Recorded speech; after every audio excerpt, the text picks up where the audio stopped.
This episode is brought to you by Muntins Malts, a company that is passionate about providing premium malts to brewers worldwide. For over a century, Muntins has been a leading supplier of brewing and distilling malts, offering the finest British malted barley on the market.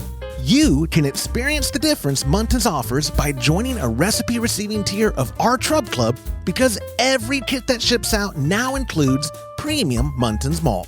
You know, we've known the Muntins crew for a long time, and I can tell you, friend, you're going to love brewing with their grains. Ask your local supply shop to carry Muntins malts, or homebrewers can join our Trub Club at homebrewhappyhour.com/club, be a part of the community, and come brew with us. Thank you, Muntins, for supporting our efforts and homebrewers worldwide.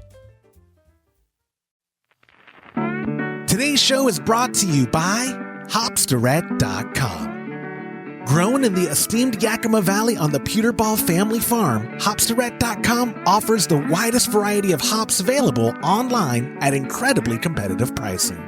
It's simple. They grow hops, they sell hops, and they ship hops straight from their family-owned farm to your doorstep. Producing the highest quality hops is Hopsdirect.com's passion, and they're proud to be an independent grower in the craft beer industry. Go to Hopsdirect.com right now and get what you need to make your brew day better. That's Hopsdirect.com. Today's show is brought to you by Imperial Yeast. You hear us gushing over Imperial Yeast all the time, and that's because their yeast performs for us in every batch that we brew. Imperial Yeast is adored by commercial breweries and home brewers alike. Their pitch-right pouches are jam-packed with over 200 billion fresh yeast cells, guaranteed to deliver flawless, fast fermentations every time. Imperial Yeast strains are grown by a team of pro brewers and home brewers who live to help other brewers learn more and ferment better.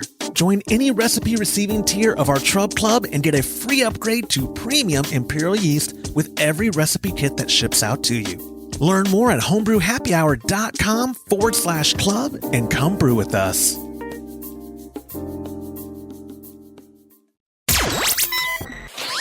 Entertaining shows with content that spreads information and sparks discourse throughout the community.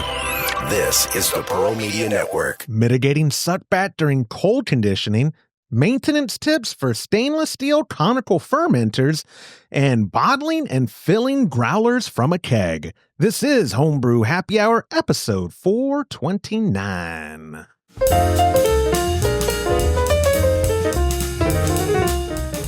Well, hello, my friends, and welcome back to another episode of the Homebrew Happy Hour. This is the show where we supply the answers to your homebrewing questions and discuss all things related to craft beer. And if you, my friend, have a question you'd like us to discuss on a future episode, you could go to homebrewhappyhour.com and click on that submit a question link at the top of the page. Even better, call it into 325-305-6107. When I use your voicemail on a future episode, you'll get yourself a gift card to kegconnection.com. I am one of your hosts, Joshua Stubing, joined as always by the Director of Operations at cmbecker.com over there, Mr. James Carlson, as well as the President and Chief Keg Washer of Keg Connection LLC, Mr. Todd Burns. Todd, you sent a group chat thing. What was that about? What did I miss during the whole... Oh, just nothing. No. What did I miss? What was it? What are you making fun of? You have to read it. Oh no! I just saw the laughy emoji. That's all I saw in my. Oh, there's two more before that. Oh, yeah. I was just talking about how incredibly bright green that shirt is. But, thank you. But it kind of matches your bright green thing across your forehead. Different greens. I think this is more of a turquoise. This green here, this shirt. Y'all may not follow Norm McDonald. My buddy, my training instructor, longtime friend, Ryan Shinto, gave me this Norm McDonald University of Science Professor of Logic shirt. Very niche. When I wear it out in public, people don't get it, but it made me happy. But also it made me happy because on St. Patrick's Day, it saved my butt from getting pinched by my Irish wife. Like that's her favorite thing, is to try to catch you.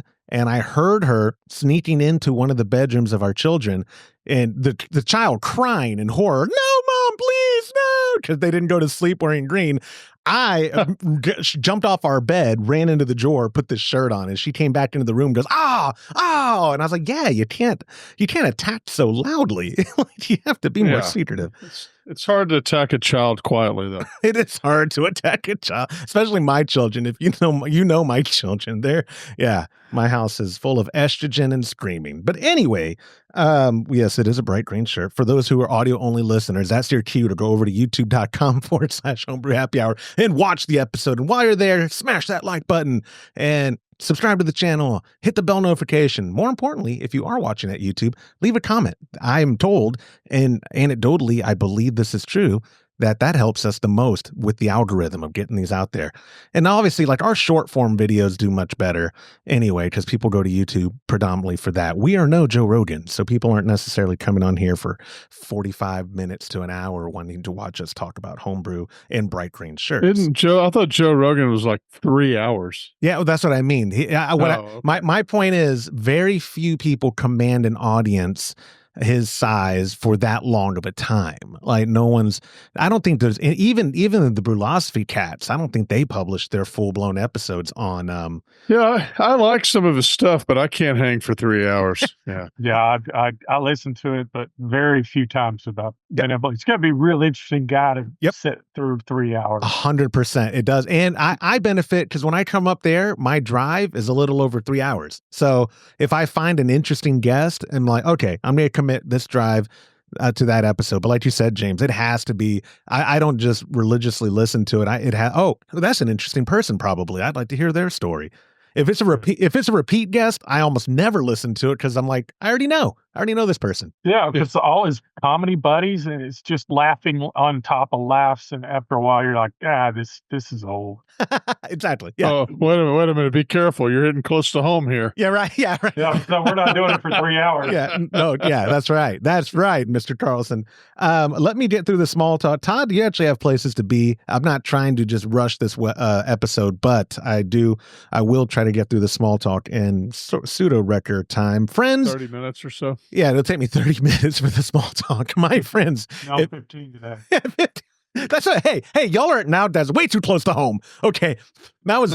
Todd's was facetious. James just hurt. All right. So if you go to, my friends, if you go to patreon.com/homebrew happy hour, join a recipe receiving tier, you're going to get the Kvite Smash IPA.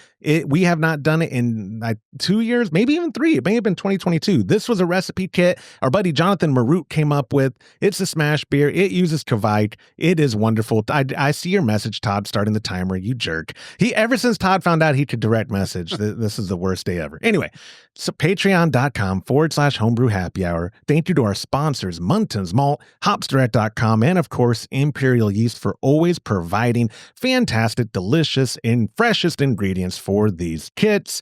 Also, guys, Brew Day Live is coming up. Join my Pop and I was going to say we are going to be brewing the Kvite, but Todd and James will tell you, I haven't been up there to get that kit, but I did bring home a Kolsch kit. So we're going to be brewing the Kolsch is what we're going to be doing because I didn't come get. Oh, how convenient, huh? Yeah. Last time I was up there, I took a Kolsch kit home.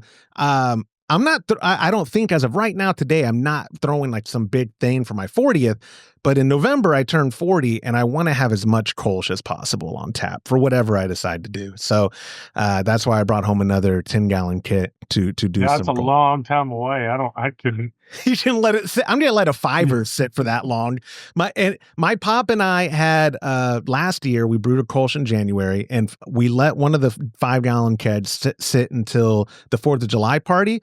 Dude, chef's kiss. It was perfect. Oh, yeah. So crispy. It was just absolute perfect. I'm trying to replicate that feeling. When I first tapped into that Kolsch, I was like, oh, like time is a Kolsch's best friend. And like you said, it's hard to be that patient.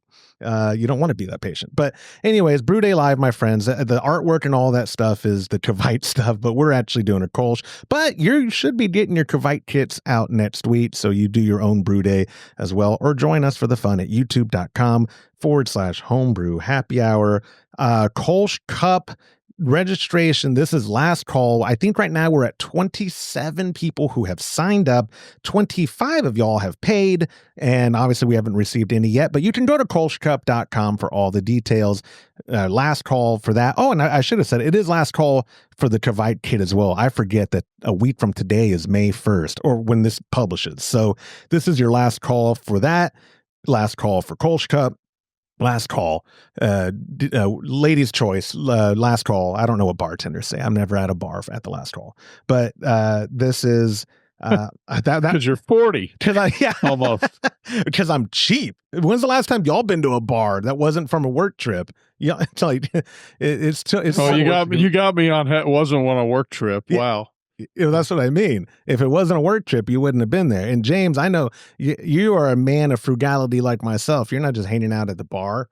That you have. I did go to Baby Cow the other day with Brandon, and then we went to the tap house across the way. See, he's been recently. Dang, I didn't know Baby Cow was open already, or had a tap room open.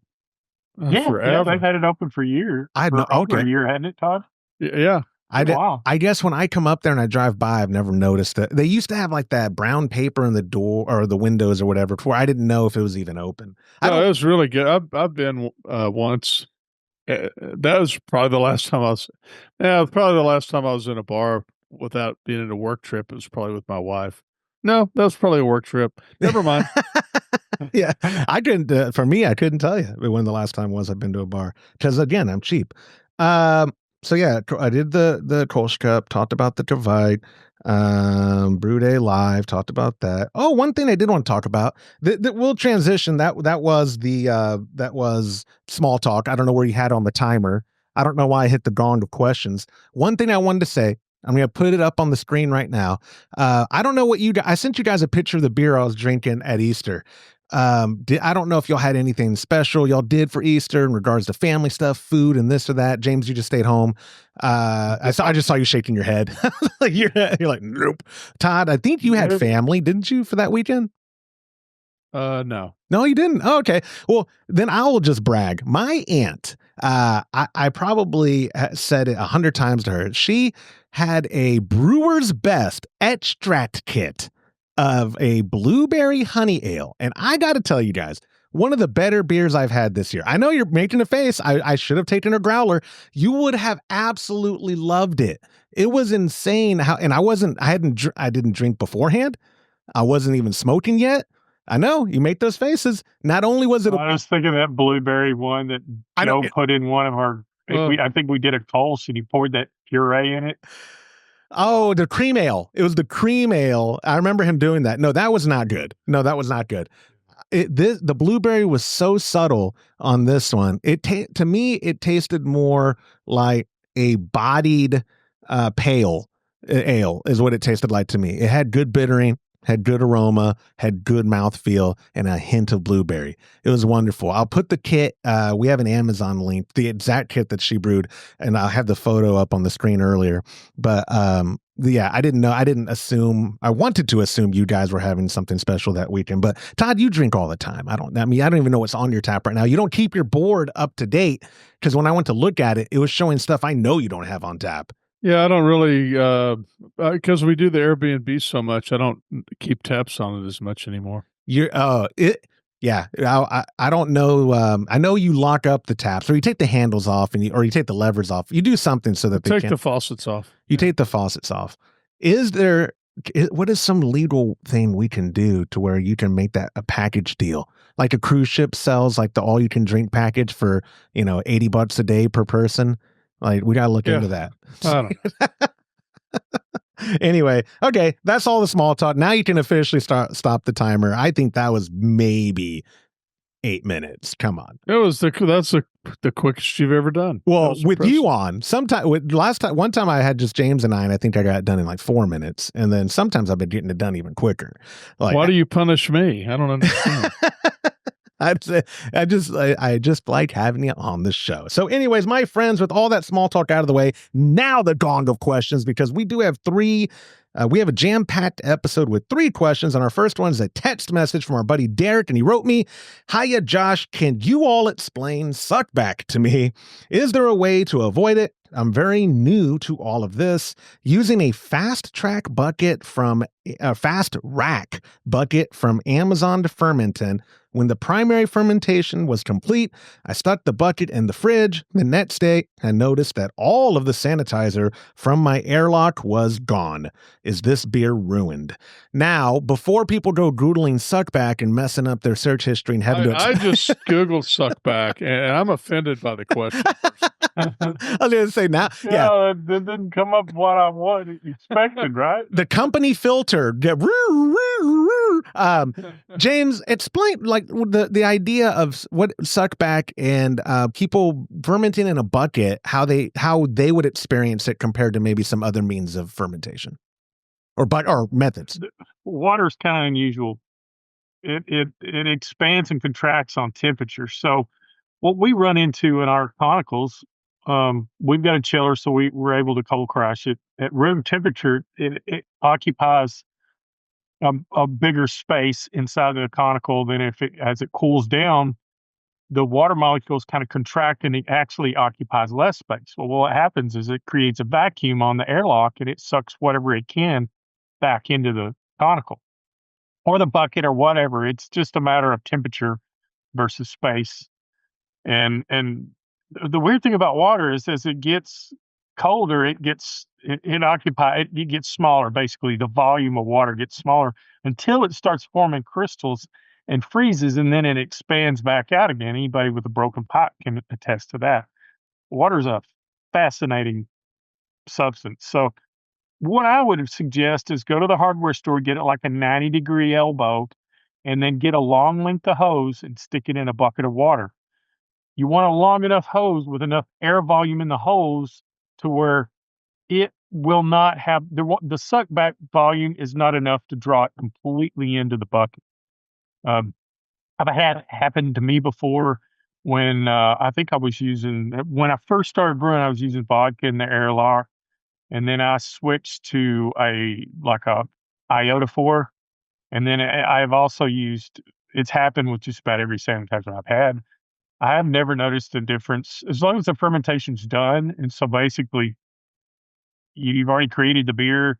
There's alcohol in the beer, and if it's just straight iodophore and it's not diluted, yeah, I could see where you could definitely taste that. But as long as it's correctly mixed, whatever sanitizer you have, I don't think you'll have an issue. But I would try using a bucket with water. You could even have the bucket on a table and put the airlock, not pull the airlock, put an elbow with a hose going down to a bucket.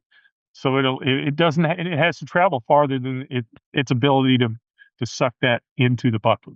Absolutely. Yeah. And for people, and a lot of people first getting into it using buckets, that is the workaround. Now, my workaround is having a pressurized vessel, like if you're fermenting in a keg or something that can handle pressure. And then boom, it very rarely would happen because the amount of, not reverse pressure. What's the word I'm looking for? So I don't look like an idiot. Just you wouldn't lose enough pressure to start sucking stuff back. Now, Todd, you use a blow off tube. And even when you're doing your glycol, do you leave that blow off going? Or do you take it out? Or how do you prevent is suckback not an issue when you're using a glycol chiller in the same vessel that you did your primary in? I mean, it can be, but like James said, it's a pretty long hose, so I haven't ever had it. I've never had an issue with it. Okay.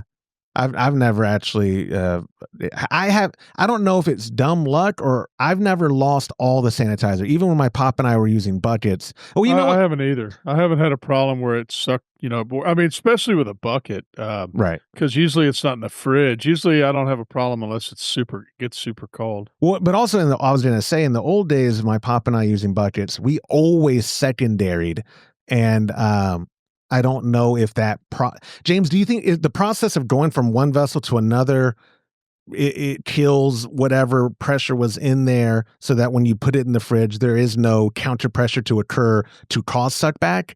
Did that make sense? I think it's purely when I was doing ales at room temperature, and it was a non-issue. It wasn't until I noticed when we were using the chillers, and a good example is the spike spawning valve that we have that I use for pressure fermentation. I've noticed when I was using it before pressure fermentation, well, I would take it off pressure, fill that up with water, hit the chiller, and it would actually, some of that would disappear. So it's got to be going in there. But, generally if you've got gas connected to it all the time, it's going to occupy that space with more gas because it's set as a certain pounds per square inch. So if you got to set it at 10 and it's cold crashing and that volume's disappearing and it's dropping, it's just it's displacing what was displaced by the wort or the beer with more CO2. So it's not as big an issue now. Not as big an issue, right? Yeah, exactly. And we actually have a question, our second one. I won't jump the gun talking about spike stuff, but that'll probably come up again, just because all the accessories and stuff that you use all the time. I guess wrapping up his question though, like I'm just trying to think because anecdotally, I can't relate to it all going away. Does that mean his fermentation? Well, I mean, when you say all, though, I mean, you're talking about this much in a bubbler, right? Well, Todd's air. Well, hold on. I mean, because this is a stubing. It may be that he's overfilling the bubbler too. Gotcha. If you keep the bubbler below the level, I don't think you would have the. Yeah, where's the bubbler? I mean, mine all. I haven't used a bubbler in forever, but I'm pretty sure they all. Oh, yes, I do. I mean, I use one from Tron's spunding valve, but I'm pretty sure they all say fill. Like they all have the marker for a fill line. So you're saying I used the 3-piece before. I don't think I've ever used a bubbler, but the 3-piece I noticed if you overfill it. That's what I call a 3-piece. What are you referring to? I don't know. The 2 bubbles with the tube. Oh yeah. I've never. I thought mainly. I know people use that for wine a lot. I've never used it for beer. But. Yeah. No, but on the 3-piece airlock, if you overfill it, if there's any kind of suckback at all, it'll create like a siphon effect and pull it out that way.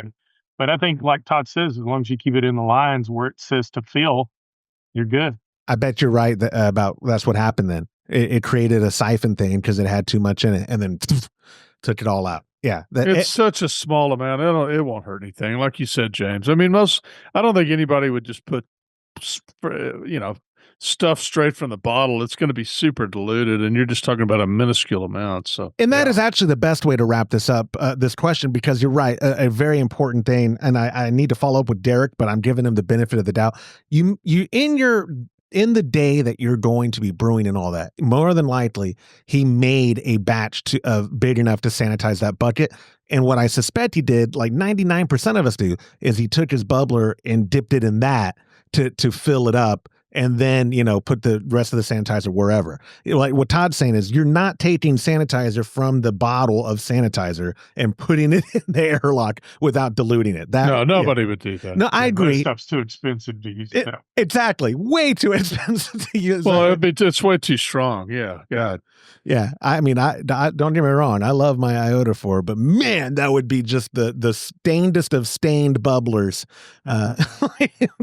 Which, by the way, Todd, did I tell you? I obviously Iodophore does stain, but it goes away. Our fermentation bucket, the last brew day live we did, could not tell which one was the one we've been using compared to all the other ones. And we don't use them all with Iodophore before you say, yeah, because they're all stained. No, the one that was, I guess, had gone away because we also use it with hot water and stuff in that too. So there is hope. Because I think shut the store. Yeah, go for it. I'm pretty sure you guys had switched to Iodophore recently. Whenever, not now. Actually, we're out right now. We're the all that stuff is just skyrocketing. Yeah, dude. Everything. God, but yeah, I know though. Whenever I always see National Chemicals, that's where the Iodophore comes from, I think. But when Sandstep got taken off, I knew y'all made a switch. So welcome to the club. Anyways, Derek, I haven't switched, dude. I haven't switched. Don't welcome me to the Iodophore club. you hoarded all the Sandstep, didn't you? You got it. Just I'm going to start using bleach now. So I'll tell you, that's what I did. And when I very first started brewing beer, I used I created sanitizer with a little bleach and some water. I did too. That's what we used for years. So no kidding, man. Yep. Yeah. All right. Well, You Derek, got to mix it right, but if you do, you works fine. yeah, this is where I solicit now. How do you sanitize, friends? Before all y'all say, don't fear the And you got to fog. rinse. Yeah, that's the problem. Is you got to rinse. So Yeah. I'm glad you are covering your bases this whole episode about that. Someone's going to go get bleach poisoning and be like, the Homebrew Happy Hour guys told me, as they're just pooping their brains out and hospitalized on dehydration. Anyways, Derek, thank you so much for submitting that question. Moving on to question number 2. It actually is a voicemail. It's our buddy Bill from Kentucky. Hey, Josh, this is Bill Ranta from Florence, Kentucky. Hey, I love the show, Josh. I like how you bring a little humor to the homebrew. And Todd and James, you guys are a wealth of knowledge. Hey, I just wanted to ask a question about spike fermenters. I know you guys use a spike Conical fermenter, and I have a CF5. Wondering how you maintain that fermenter from sanitizing and cleaning to maintaining any of the attachments. Just wondering how you guys do that to just maintain the fermenter and make sure that it keeps working accordingly. Just wanted to also know, Josh, your thoughts on the Grainfather G40. I'm in the market for another all-in-one system. I use the Grainfather G30. So just, I know 2 questions in one, but like to hear your thoughts. Thank you guys very much for all you do. And I'm a very common listener, and I appreciate all your information. Bill, thank you. Very cool. It was sort of a jab at me at first, I think. He's like, hey, Todd and James. I think he's genuine. Yeah, I think he is too. That's the problem. Yeah, no, he's serious. He's like, Todd and James. That's a nice question. You guys, Thank you, Bill. you guys are geniuses and full of knowledge. And Josh, dance monkey, dance. You know? No, he did ask me a question at the end too, so he trusts my knowledge. But let's start in order. And I will throw it to you first, James, if you don't mind, because y'all both use the same fermenter. I mean, same CF15, not literally the same. They eat the ones at the barn, ones here at headquarters. Yeah.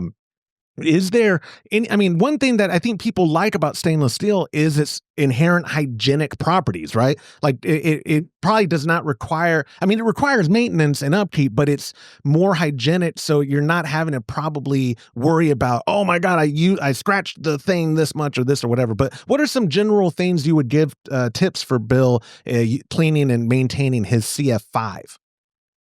Oh, it's super easy. We use some brew clean to clean the actual particulates off the inside of the conical, and then just break it all down and scrub it real good, put it all back together. You can even rinse it once you get it all back together. Of course, I rinse everything after I clean it, put it all back together. And then when you're ready to brew, that's when keep it locked up, closed up, and dry. And then when you're ready to brew, just fill it up, sanitize it, and you're good to go.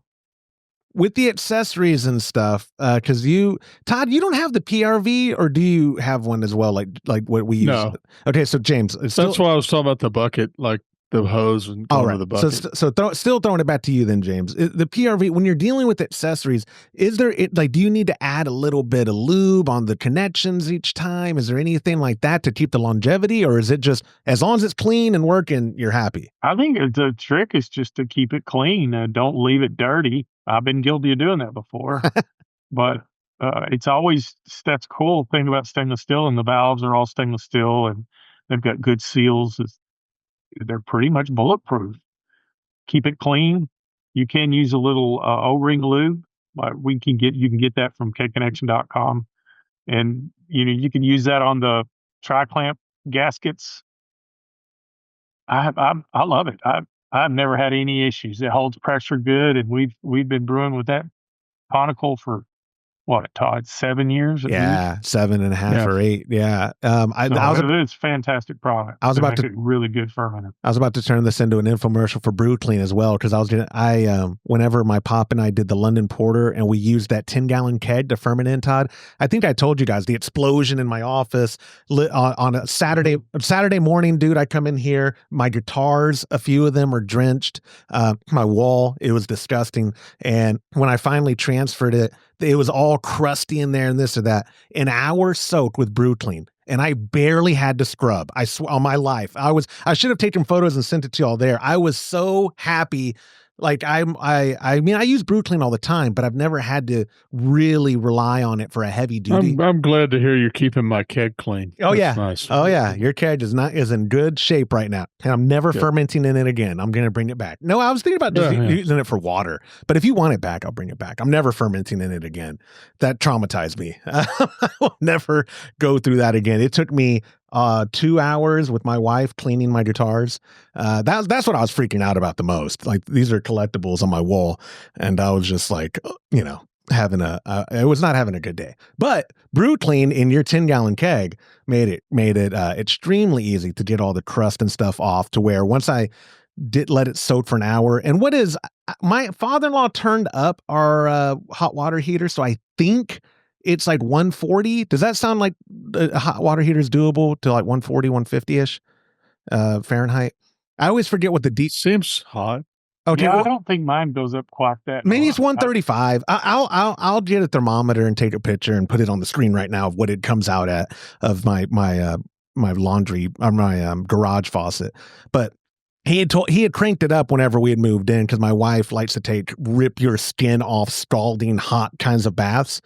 And where I'm going with it is, Todd always has told me, hey, for the most efficacy out of your Brew Clean, as hot as your water will come out of the tap, and just let it soak and it'll do its thing. And sure enough, like I said, I poured it out. I was like, oh my God, there's barely any scrubbing I have to do. I still rinse it and scrub it and rinse it and scrub it and so forth. But yeah, this is officially an infomercial now for Brew Clean. But moving on, Todd, with the spite stuff, I think James kind of covered it. Is there anything that you do additional besides keeping it clean? I mean, is there anything else that you would recommend for the longevity? Because you both have been using CF15s for a very long time, to my knowledge, with minimal issue. Yeah, what I do when I'm finished brewing, I take it outside, I fill it up with a Brew Clean solution, let it sit for a while, and then I normally what I'll do is I'll drain it into buckets. So this is the dilemma, I would say, if I was going to say one thing about it, is you can kind of do a clean in place. Like, everything that touches the beer, you technically don't have to take all the valves and everything off, but I can't stand that. So I may not do it every time, but every few times I'll take all the valves off, throw them in a bucket, and let them soak and clean them up that way. So. Yeah, and again, to my knowledge, neither one of you guys have had any issues with it. Like Spike, I've never had I've never had a bad batch in that fermenter, and that's all I use now. I mean, I haven't used any other fermenter for a long time. You actually are the only one of us three who can say that. You actually haven't had a bad batch out of your fermenter. Like, I've had plenty of bad batches out of mine, and James would say he's had plenty out of his. Yeah. But you're right. You're not a liar. Yeah. I'm trying to think. You said that out and I was about to call you out. You've never, out of the barn, I cannot think of a beer you brewed at the barn that did not. I have definitely had a bad batch before, but not out of that fermenter. No, I can't remember that ever happening. Not since he's known us. No, sir. Not since he's known us. I'll have to disagree with you on that. We're not talking about when fire was invented and you started homebrewing. We're talking about in modern era, Yeah, 1984. I think I had a really bad batch. Yeah, I wasn't born yet. My pop. Yep. My father would say 1985. He had a bad decision, but not a bad batch. 84 is 84 really when you started brewing? God, I was. Your I first was 16, batch. So yeah, it was 83 or 84. Goodness gracious, dude. Golly. You weren't happen to be in the San Antonio area in like February of 1985, were you?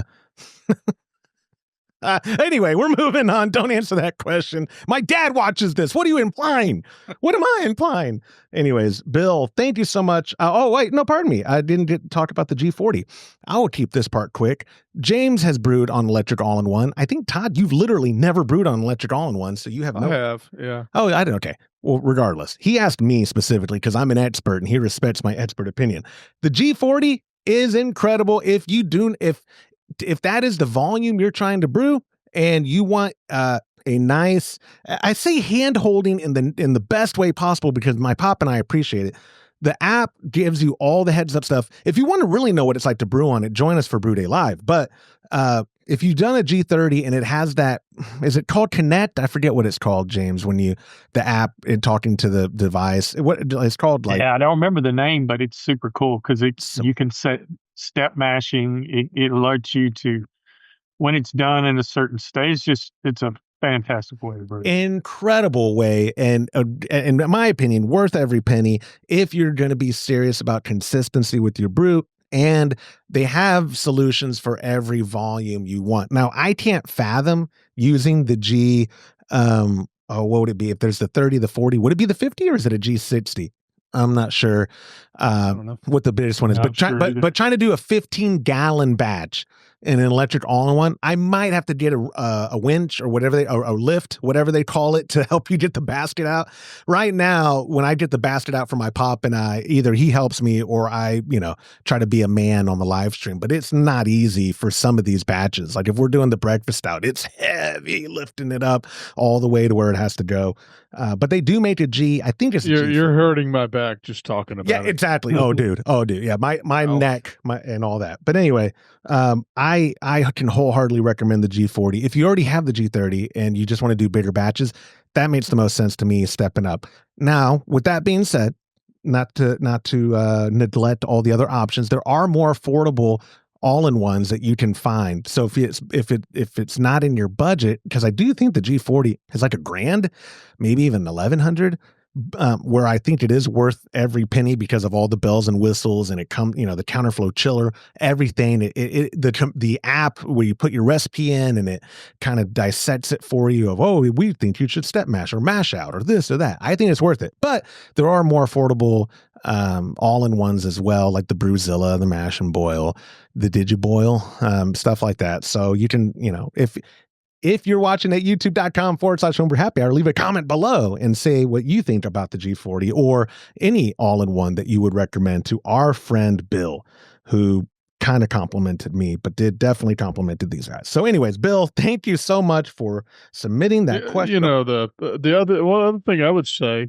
before you finish, I think the cooler, people don't talk about it as much anymore, but to me, the cooler brew, or brewing with coolers, is not quite an all-in-one, but if you're just trying to get started and you don't want to spend a lot of money, but you want to get good beer, I think it still works really well. Absolutely. No, absolutely. And if he would have asked, like, hey, I want to go to 10 gallons, what are your options? I would have brought it up. I suspect the people who look into electric brewing are doing it for a variety of reasons. Because like the cooler, you definitely have to do it outside. At least the boiling part. I mean, I say that. Are you going to stovetop a 10 gallon? We literally have a video of us doing it inside. No, right, but not the boil part and not the sparge. The sparge, yeah. You did do the sparge there into the boil. You're right. Yeah. The boil was the only thing in that video that y'all had to do in the garage. That's right. Because it's not safe to bring propane inside. But yeah, I'm just saying, I think people who look into electric all-in-ones are doing it for the convenience of the form factor. Oh, sure. But yes, a cooler brew, which is not even available anymore at Cat Connection. I'm sure other retailers have their own versions. Wow, I was just looking when I mentioned that. I can't believe how expensive they are now, actually. I guess, yeah. I'm looking at a system right now with 2 coolers. It's just 2 coolers and a few parts, and it's $400. Wow. What was ours when we did it? It was like $299, $200 something. Yeah, or like $249. something. You're right, James. It was like $249 or $257. I guess it may be with all maybe that stuff. It could be going up because of the tariffs too. Because all those coolers, I think, come out of China, except maybe the igloos. If you got an igloo, and inflation. can't ignore that. When we started this show 10 years ago, I wish we would have known we'd be on this long. So it could be like, the price of eggs today is this. The price of milk is this. The price of gas. And then now we'd be like, oh my God, how good did we have it? It was, the good old days. What did Andy say on The Office? Is there a way to know when you're living in the good days? Or I forget what something like that. Anyway. Well, I just looked, Home Depot has a 10-gallon kind of the same, it's orange cooler, kind of like the Cooler Brew, and they're $50. Oh, okay. To me, that would make more sense just to buy a couple of those. Yeah. Make your own. Get you a valve, and then you wouldn't even need a false bottom. You could just get a brew in a bag, put it in there, and to do it that way. That would be probably the easiest, straightforward way to get into it, for sure, like you said, because the false bottom. Beer. Yeah, this one comes, it's a 12-gallon mash tun, and a 7-gallon hot liquor tank. So. Yeah, because you don't need as much, right, in the HLT.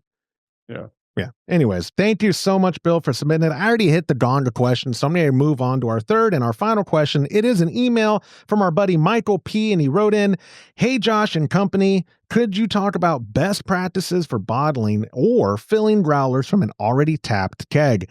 I recently bought a kegerator kit from Keg Connection with the intent of sharing lots of my homebrew with friends and family. It would be nice to offer to-go beer for them as well.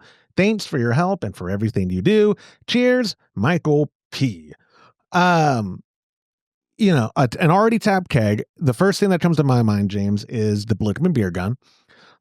Or a counter pressure bottle filler, which I know for a fact that's available at Keg Connection. I don't know if we even still were selling it on the website at the time, because it was basically drop shipping. I don't think we kept them on the shelf, but the Billetman beer gun is what my pop and I have used when we bottle, and it works great. But I've heard purists argue that the counter pressure bottle filler, whether they make it themselves or buy a solution, is the best way to preserve the integrity of the kegged beer, and specifically the carbonation ratio. Like, allegedly, the beer gun's not a true counter pressure. It just kind of mitigates the pressure in the foam so that it's a clean pour, where the counter pressure bottle filler actually captures and keeps that integrity.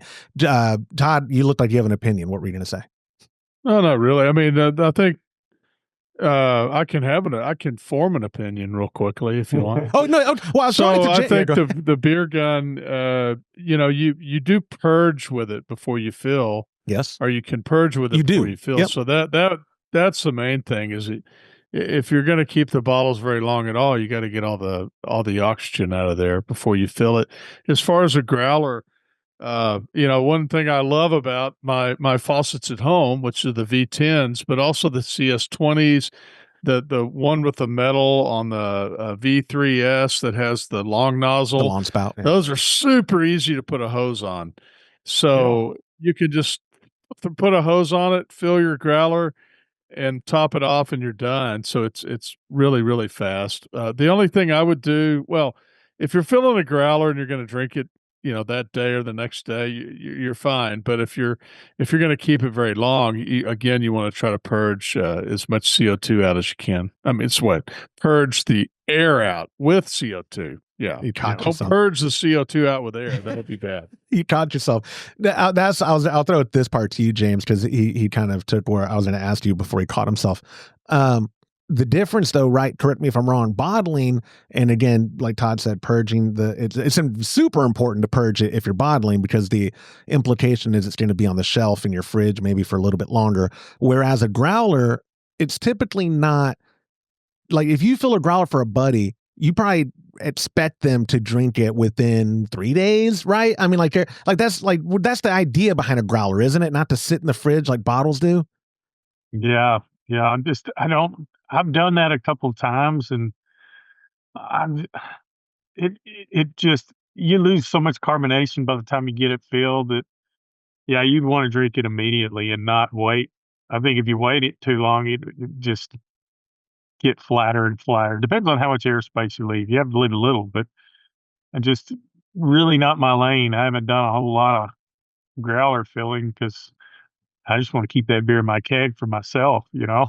Well, yeah. Well, there's a pizza joint. I think it's a chain called Aviator Pizza. Not throwing them under the bus because I don't think they use our faucets, but I always make fun of them though because one time I got invited there when they first opened in Kyle. Someone said, "Oh, Josh, let's meet there because they've got 44 beers on tap," and I was like, "Oh, that should be great." I get there, and one of their main things, not just all that, but also they sell very cheap glass growlers for you to take the beer home. It's all beer centric. Yeah, you'd think. You get there, and of the 44, 42 are IPAs. And you're like, wait a second. And then sounds good. And then the other two are like, macros. They're, or freaking stout or kind of sour. Yeah. And I'm only slightly exaggerating. I swear it was like 80% of them at least. And obviously that ratio 42 to 44 would be more than 80, but like, it was like 80% in reality of them were some form of an IPA. And then one of the pale ales they did have was that one from Real Ale that I always tell you, Todd, I forget if it's Swifty or Shifty. I forget the name of their pale, but it's so hoppy. I'm like, this is an IPA.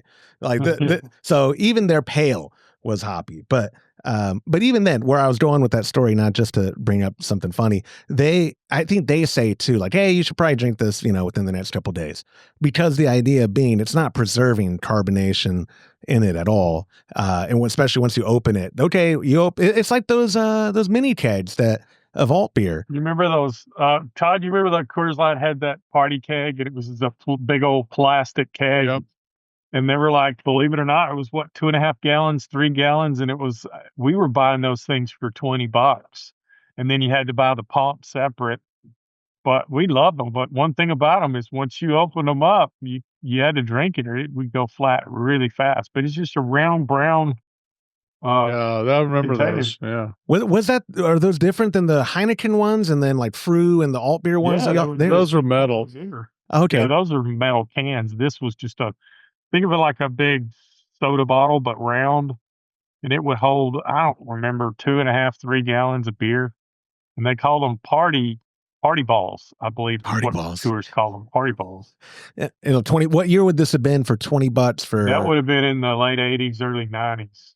So that was a good deal then for 2.5 gallons of beer. Yeah, but beer back then was cheap. I mean, you can get a whole case of Schaefer Light, which was toilet water for $6.99, I think. It's toilet water. I like that. He'll have to comment on here. I forget what he says, what Lone Star used to cost when he first started drinking it. But to be fair, I think when he first started drinking it, he was 9 years old. That was when he first started smoking, drinking, all the vices. I think was 9. I'm kidding, I think.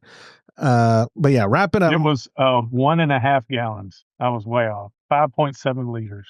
What are the mini kegs that we get from Germany? Are those even a gallon? I forget. I don't think so. I don't think I think they're, or maybe they're 1.2 or yeah, James, he'll find one. It's it's in liters. I think it's a couple liters or something like that. No idea. Wrapping up Michael's question is he found one. Man, that was cool. That's Schlüssel, buddy. And is that 5 liters?